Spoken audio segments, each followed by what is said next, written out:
संध्या अपने बेटे विनीत और बहू प्रिया के साथ फिल्म देखकर घर लौटी तो बहुत खुश थी। उस दिन शनिवार था, बेटे बहू की छुट्टी थी। दोपहर में उसने अपने हाथों से बेटे बहू की पसंद का लंच तैयार किया था। विनीत फिल्म के टिकट ले आया था। शाम को तीनों फिल्म देखने गए और रात का खाना भी बाहर ही खाया। फिल्म बहुत अच्छी थी। रास्ते भर कार में तीनों फिल्म पर चर्चा करते रहे। संध्या को लगा प्रिया को चुप चुप सी थी। उसने कारण जानना चाहा तो प्रिया ने कहा, कुछ खास नहीं मम्मी, बस थोड़ा सिर दर्द है। अगले दिन रविवार था, सो प्रिया और विनीत देर तक सोते रहे। आदत के मुताबिक संध्या जल्दी उठ गई। चाय पीकर उसने रात में भिगोई दाल पीस ली और झटपट दही बाड़े बना ली। शाम को घर में पार्टी थी। विनीत और प्रिया के कलीग्स आने वाले थे। जब भी बेटे बहू के कलीग्स घर में आते हैं, संध्या को वो दिन बहुत अच्छा कटता है। वो देर तक उनसे बातें करती। 9 बजने वाले थे। पर्स उठाकर वह दूध लेने चल गई। सोसाइटी के गेट के बाहर ही दुकान थी। दूध लेकर वो वापस लौटी तो उसे लगा विनीत और प्रिया जाग चुके हैं। वो उनके कमरे की ओर बढ़ी। तभी प्रिया की आवाज़ उसके कानों में पड़ी। वह विनीत से कह रही थी, मम्मी को यहाँ आए 1 साल हो चुका है। जब से मम्मी यहाँ आई है, क्या हम लोग कभी भी अकेले नहीं गए हैं? हर वक्त हर जगह मम्मी साथ होती है। क्या मेरा मन नहीं करता कभी बस मैं और तुम? कैसी बातें करती हो प्रिया? तुम जानती हो पापा के जाने के बाद मम्मी कितनी टूट गई थी। अभी वो जरा संभली है और तुम ऐसी बातें कर रही हो। प्लीज़ विनीत, मुझे गलत मत समझो। मुझे मम्मी के दुख का एहसास है, तभी तो मैंने इतने दिनों से तुमसे कुछ नहीं कहा। साथ ही मैं यह भी मानती हूँ कि जितना मम्मी मेरा ख्याल रखती है उतना कोई सास नहीं रख सकती। लेकिन विनीत, तुम ये क्यों नहीं समझते कि हमें भी प्राइवेसी की ज़रूरत है। रिश्ते में कुछ बैलेंस तो तुम्हें रखना ही चाहिए। अब मैं भी क्या करूँ? प्रिया, मम्मी का कोई सर्कल भी तो नहीं है जिसमें वो बिजी रह सके। अपना सर्कल तो बनाना ही कब चाहती है। हमारी सोसाइटी की कितने बुजुर्ग महिलाएं सुबह शाम पार्क में आकर बैठती है। मम्मी चाहे तो उनसे मेल जोल बढ़ा सकती है, लेकिन वो अकेले कहीं नहीं जाना चाहती। धीरे बोलो प्रिया, मम्मी कहीं सुन ना ले। मम्मी दूध लेने गई है, प्रिया निश्चिंतता से बोली। संध्या को लगा पूरा घर जैसे घूम रहा है। उसने दीवार का सहारा न लिया होता तो शायद चक्कर खाकर गिर ही पड़ती।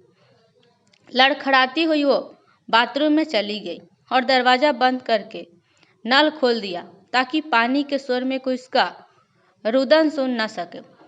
आज तक उसे लगता था बच्चे उसके सानिध्य में खुश हैं, लेकिन आज पता चला कि उसे साथ रखना उसकी विवशता है। तो क्या प्रिया का उसे स्नेह रखना, उसकी ज़रूरतों का ख्याल रखना, ये सब दिखावा है? इसमें लेस मात्र भी सच्चाई नहीं। उसे लगता था विनीत और प्रिया के साथ उसका शेष जीवन आराम से कट जाएगा, पर नियति हमेशा से ही उसके साथ अजीब खेल खेलती रही। वो सोचती कुछ है और कुछ होता कुछ और है। पता नहीं क्या लिखा है उसके हाथ की इन आड़ी तिरछी लकीरों में कि सुख हमेशा उसे 2 कदम आगे चलता है। जतिन का उसे यूं असमय छोड़कर चले जाना इस बात का प्रमाण है कि उसकी किस्मत में सुख है ही नहीं। जतिन जब तक नौकरी में थे बेहद व्यस्त रहते थे। उनके साथ वक्त गुजारने की, अपने सभी अधूरे अरमान पूरे करने की ख्वाहिश लिए वह उनके रिटायरमेंट की प्रतीक्षा कर रही थी। जतिन रिटायर हुए पर अधिक दिनों तक संध्या का साथ न निभा सके। 2 माह बाद ही मौत के क्रूर हाथों ने उन्हें उससे छीन लिया। स्तब्ध भी संध्या फटी फटी आंखों में बस देखती रह गई थी। कब पूना से विनीत और प्रिया आए, कब जतिन का अंतिम संस्कार हुआ, उसे कुछ पता नहीं चला। होश तो तब आया जब सब कुछ समाप्त हो चुका था। रिश्तेदार जा चुके थे, विनीत और प्रिया ने उसे अपने साथ पूना ले जाना चाहा, लेकिन वह नहीं मानी। पिछले 20 वर्षों से वह उस घर में रह रही थी। वहाँ की आबोहवा में जतिन की सांसों रची बसी हुई थी। कितनी यादें जुड़ी हुई थी उस घर के साथ। इन्हीं यादों के सहारों वो अपना शेष जीवन गुजारना चाहती थी, पर अकेले रहना इतना सहज भी नहीं था। सूना घर उसे काट खाने को दौड़ता। अकेले के लिए खाना बनाने की भी उसकी इच्छा नहीं होती थी। इधर माँ की चिंता से विनीत भी अपने काम पर ध्यान नहीं दे पा रहा था। कुछ दिनों में ही वह बीमार पड़ गई। तब विनीत और प्रिया ने उसकी एक नहीं सुनी। महीने भर में उन्होंने दिल्ली वाले घर को बेचा और उसे अपने साथ पुणे ले आए। कुछ माह तक तो यहाँ पर भी उसका मन उचाट ही रहा। बेटा बहू दोनों इंजीनियर थे। सुबह ऑफिस के लिए निकलते थे तो शाम तक घर आते थे।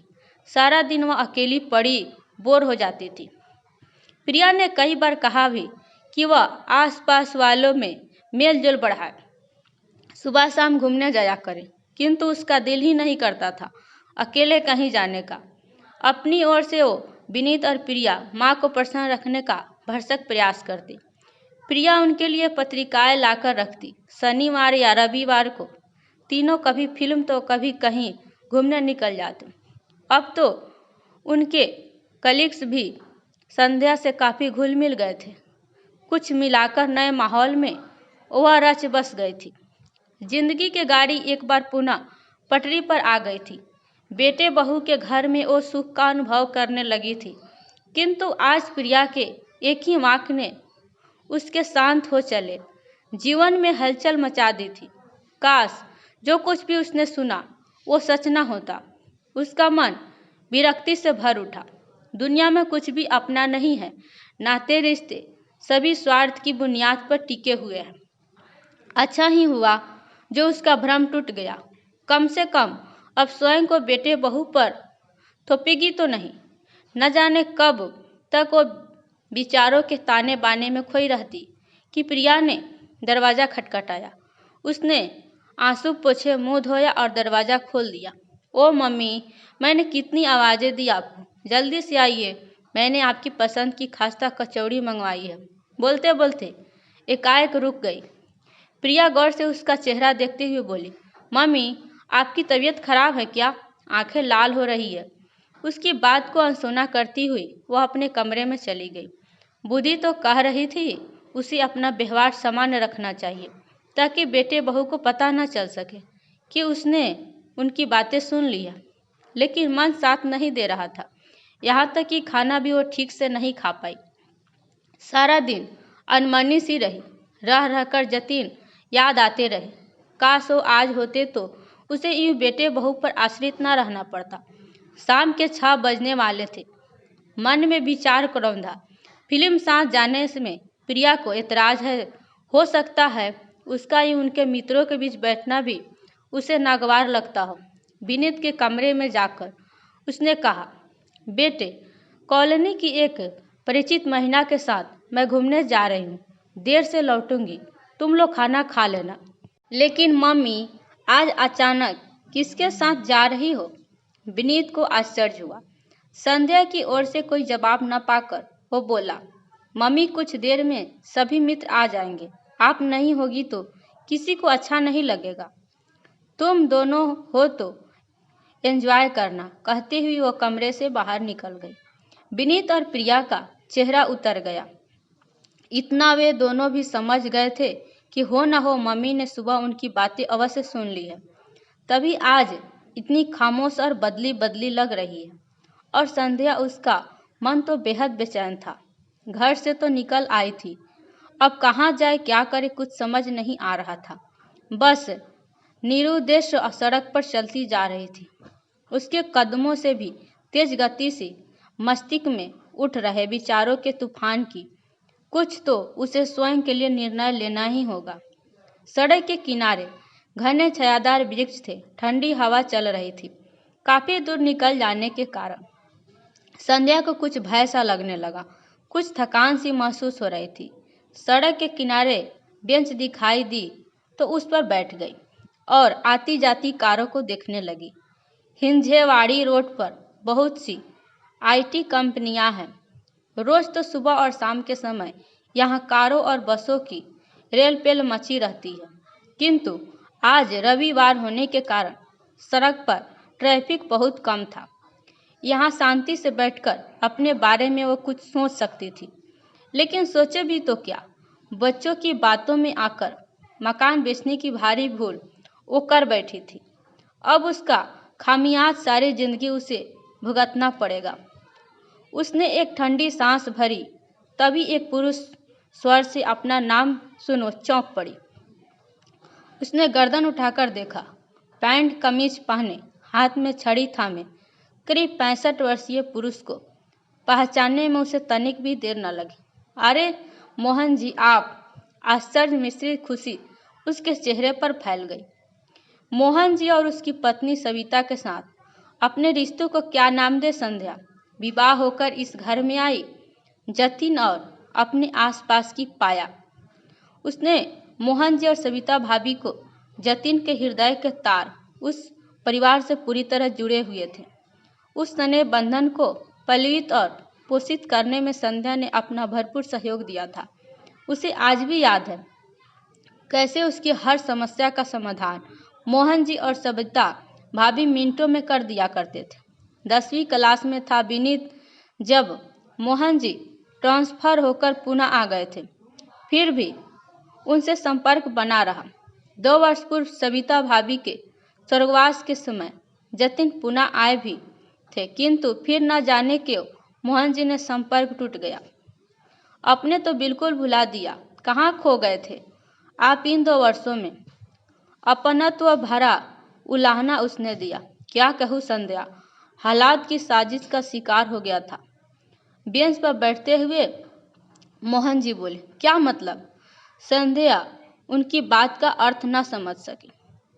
सविता के स्वर्गवास के 3 माह बाद मेरा भी एक्सीडेंट हो गया, जिसमें मेरा एक पैर जाता रहा। पूरे 8 माह तक हॉस्पिटल में रहा। पैर में स्टील की रॉड डाली गई। इतना सब कुछ हो गया और अपने खबर भी नहीं की। मोहन जी के साथ हुए हादसे को सुनकर संध्या अपना दर्द भूल गई। खैर, खबर देता, एक्सीडेंट के वक्त मेरा मोबाइल खो गया था। तुम लोगों का नंबर उसी में फीड था। मोहन जी ने गहरी सांस ली। खैर छोड़ो ये सब, तुम अपनी कहो। यहाँ पुणे में कैसे? जतिन कैसा है? अब तो रिटायर हो गया होगा। संध्या कुछ क्षण खामोश रही, फिर धीरे स्वर में बोली। रिटायर भी हो गए और मुझे छोड़कर भी चले गए। यह क्या कह रही हो तुम? विचलित हो उठे मोहन जी। संध्या के आंखों में आंसू झलका। रूंधे कंठ से वो बोली, रिटायर हुए 2 माह बीते कि एक रात सीवियर हार्ट अटैक आया। हॉस्पिटल भी नहीं पहुंच पाए। रास्ते में ही कहते कहते वह सिसक उठी। पीड़ा का आगेश कुछ कम हुआ तो वो बोली। उसके बाद विनीत और उसकी पत्नी प्रिया मुझे पुणे ले आए। मोहन जी कुछ देर खामोशी से सिर झुकाए, परिस्थितियों को आत्मसात करने का प्रयास करते रहे। फिर धीरे स्वर में बोले, अपनी कहो, कुछ मन लगा पुणे में? क्या दिनचर्या रहती है? संध्या खामोश रही। क्या कहती? सुबह से दिल में उमड़ घुमड़ रहे। वेदना के बादल बरस पड़ने को हुए, लेकिन उसने खुद को रोक लिया। इतने दिनों बाद मिले हैं, क्या वो आज ही अपना रोना लेकर बैठ जाए? नहीं, यह शोभनीय नहीं होगा। इससे पहले कि वो कोई संतोषजनक उत्तर सोच पाती, उसके मनोभावों को भांप चुके थे मोहन जी। उसने कहा, संध्या, तुम कल भी मेरी छोटी बहन थी और आज भी छोटी बहन ही हो। वक्त के अंतराल के साथ रिश्तों के मायने नहीं बदल जाते हैं। रिश्ते वहीं रहते हैं। जिस तरह तुम खोई खोई सी बैठी थी, अवश्य ही कोई परेशानी है, बताओ मुझे। मोहन जी का सहारा पकड़ संध्या भावनाओं की आवेग में बह गई। सब कुछ शांत भाव से सुनने के उपरांत मोहन जी गंभीरता पूर्वक बोले, सच पूछो तो यह कोई समस्या है ही नहीं, यह बात उठती भी नहीं। यदि तुम शुरू से ही बीच का रास्ता अपनाती, कभी बच्चों के साथ जाना, कभी उन्हें प्राइवेसी देना ही समझदारी है। संध्या, हर इंसान अपनी प्राइवेसी और आज़ादी चाहता है। तुम्हारे बच्चे भी ऐसा चाहने लगे तो इसमें क्या गलत है? याद करो वो दिन जब तुम्हारी नई नई शादी हुई थी। जब भी जतिन फिल्म देखने या कहीं घूमने का प्रोग्राम बनाता, उसकी छोटी बहन तुम लोगों के साथ हो लेती थी। कितना बुरा लगता था उस समय तुम दोनों को, याद है ना? संध्या ने गर्दन हिलाई। मोहन जी ने अपनी बात जारी रखी। हर उम्र की अपनी एक सोच होती है। गलत कुछ भी नहीं है। गलत सिर्फ यह है कि उम्र के उस दौर से गुजरने के पश्चात हम अपने एहसास को भूल जाते हैं कि कभी हमारी भी यही सोच थी, यही चाहती थी, यही उमंगें थी। वक्त गुजर जाता है और हम अपने बच्चों की भावनाओं को न समझने की भूल कर बैठते हैं। विनीत और प्रिया ने तुम्हारा बहुत साथ निभाया है। अब तुम्हारी बारी है। तुम उनकी भावनाओं को समझो। इन छोटी छोटी बातों से ऊपर उठो। अपने खालीपन को भरने के लिए दूसरे की स्वतंत्रता को खत्म कर देना कहाँ की समझदारी है? हमारे प्रति अपने कर्तव्य को बच्चे बोझ न समझने लगे। यह बहुत कुछ हमारे व्यवहार पर भी निर्भर करता है। मोहन जी की बातों से संध्या को मानो परिस्थितियों को समझने के लिए एक नई दृष्टि मिल गई। समस्या वो नहीं जिसे वो मान बैठी थी, समस्या तो उसका गलत दृष्टिकोण था। उफ, एक माँ होते भी वो इतनी स्वार्थी कैसे हो गई? अपनी नासमझी पर लज्जित सी होते हुए वो बोली, मोहन जी, नियति ने एक बार पुनः आपसे मिलवाकर मेरे घर की सुख शांति को बिखरने से बचा लिया। अब से मैं... रुको संध्या, अभी मेरी बात पूरी नहीं हुई है। मोहन जी ने उसकी बात बीच में ही काट दी। संध्या, सारी जिंदगी हम सिर्फ अपने लिए जीते हैं। अपनी नौकरी, अपना परिवार, अपने बच्चे, इन सब से आगे कभी सोच ही नहीं पाते। अभी वह समय है जब समाज के प्रति भी हम अपने कर्तव्य का निर्वाह कर सकते हैं, दूसरे के काम आ सकते हैं। 2 वर्ष पूर्व मैं भी तुम्हारी जैसी स्थिति में था। उस समय अपने बेटे बहू के सहयोग से मैंने नवनिर्माण नामक एक संस्था बनाई। आज इस संस्था से 15-16 लोग जुड़ चुके हैं। लोगों में चेतना जागृत करना, अपने शहर को साफ सुथरा रखना, पेड़ पौधे लगाना और आसपास के लोगों की समस्याओं को दूर करना इस संस्था का काम है। कुछ महिलाएं गरीब बच्चों को पढ़ाती है। माह में 2 बार सब लोग मिलकर आसपास की कहीं पिकनिक मनाने भी जाते हैं। संध्या, तुम इस संस्था को ज्वाइन करोगी तो नए नए लोगों से मिलने से तुम्हारा समय भी अच्छा कटेगा और लोगों की समस्याओं से जुड़ने से तुम्हारी सोच की दिशा भी बदलेगी। किसी के काम आने पर आत्मसंतुष्टि तो मिलती ही है, साथ ही जीने का एक मकसद भी मिल जाता है। लीक से हटकर कुछ अच्छा करने से तुम्हारे बच्चों को भी तुम पर गर्व होगा। मोहन जी की बातों से संध्या की आंखों में एक नई चमक पैदा हो गई। उसे जीने की एक नई राह मिल गई थी। मोहन जी, आप घर चलिए। विनीत आपको देखकर बहुत खुश होगा। संध्या, मैं कल तुम्हारे घर अवश्य आऊँगा। संध्या ने उन्हें अपने घर का पता बताया। काफ़ी देर हो चुकी थी। उसे लग रहा था बच्चे परेशान हो रहे होंगे। मोहन जी से विदा लेकर संध्या तेज कदमों से घर की ओर चल पड़ी। एक कदम उसे घर की ओर ही नहीं, एक नए संकल्प के साथ नई मंजिल की ओर भी ले जा रहे थे। दोस्तों, कहानी कैसी लगी? यदि अच्छी लगी हो तो लाइक और कमेंट करना बिल्कुल भी मत भूलिएगा। यदि आप मेरे चैनल पर नए हैं तो सब्सक्राइब जरूर कीजिएगा। आपको कहानी सुनने के लिए बहुत बहुत धन्यवाद।